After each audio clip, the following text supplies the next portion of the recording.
tax system and reforming it. When I say really get rid of it, I mean get rid of it and implement the fair tax. The fair tax is a national sales tax, or it's a national consumption tax. I referenced earlier there were some people that told me, said, well, you know, Deon, just say you're for tax reform.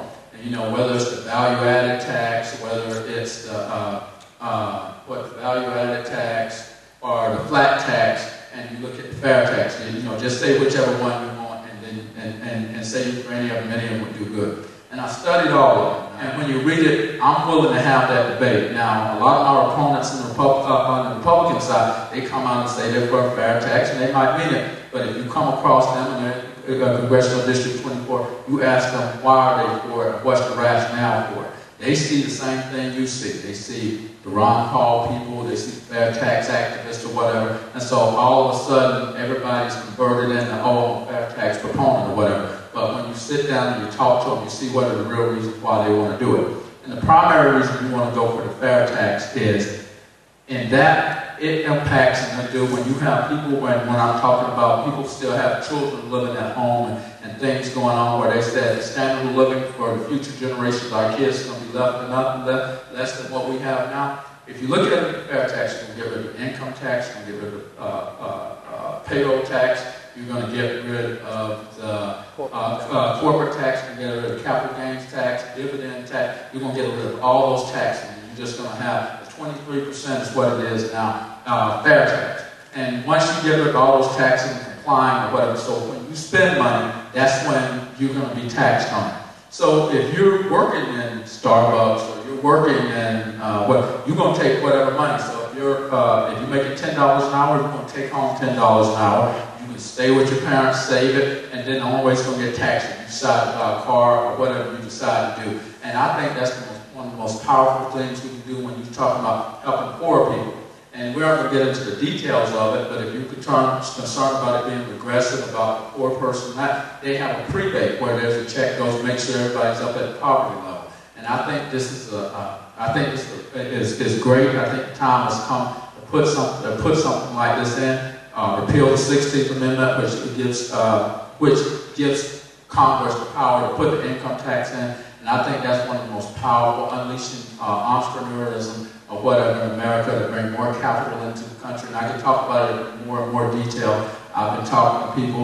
We have one person who's a fair tax proponent that I've met, and I've met a lot of good people here. I've talked to the people in Washington about it, Congressman Linder and his group and everything. And I think that is one of the most important things, and one of the things we can go, that it crosses all party lines. I think it crosses all socioeconomic areas also. And so it's basically what the Fed wants to get you out of it. Next thing you want to do is we want to put in the gold standard, go back on the gold standard.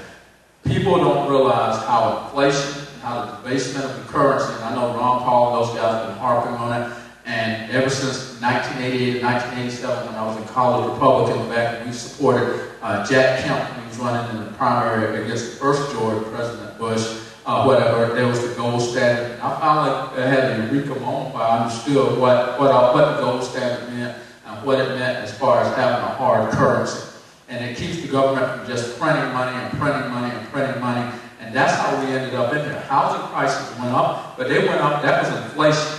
That was going up in price. That was no wealth creation. That was just because they printed so much money and they lowered lending standards that so many people, and you always have demand and you have supply. And at that moment, there was so much demand because anybody can get money. So you can have 10 people, instead of making $30,000, and they have the capacity of borrowing $10,000 a piece. And so that's $100,000. Then all of a sudden, you said they can borrow $100,000 and went up, and they had the same income. Then they could borrow $1 million, but it's still being supported by $100,000 in revenue or whatever they were making before. And so what we have is there's not enough revenue to service all this debt that they had people put in. And everybody's complicit. I mean, even during war when we all should be bleeding a little bit and making sacrifices, they kept saying, oh, you got to get a house now. You got to get housing prices always go up. They always go up. And so you see what happened. Americans are pulling themselves out of this because a lot of Americans are keeping their money, they're saving their money, but now the government wants you to spend your money. And that's why they have the stimulus, because individuals aren't spending money anymore. So you're deciding that, hey, for the best of my thing, I'm going to do this. I need to pay down some debt. I need to do this. I'm going to save my money. Oh, that's not good enough. Oh, we got to keep GDP growing or whatever. You have to spend more money. They can't really lower interest rates anymore because it's kind of like if you take too much penicillin or whatever, it starts losing its effectiveness. So for them to be able to trigger the economy to do it, they can't do it anymore. They can't do it anymore with that. And when you go back to the gold standard, it's kind of mind you, we were on the gold standard since 1913, and Nixon took us off of it in 1971. And people don't understand the gold standard, don't know why it was. And it kind of reminds me of something my mom told me. I always heard people come and say, I could care less. And I say, I could care less. And my mom said, that's not right. Think about what you're saying. I said, I could care. She says, no, I could not care less. And so I started picking up this. I always correct my kids. And I hear governors and people who are well educated, they say, I could care less. But it really means nothing. I couldn't or I could not care less. That's how we are with the gold standard. Sometimes we're repeating stuff, but we don't even know why we're doing it. So somebody told us, oh, it's good to have the Fed just triggering or trying to peg at the interest rates or to monetary supply and everything. If you have a gold standard, you get the politics out of it, and it's just how much gold and what gold reserves you have, and it has a solid purpose. So that's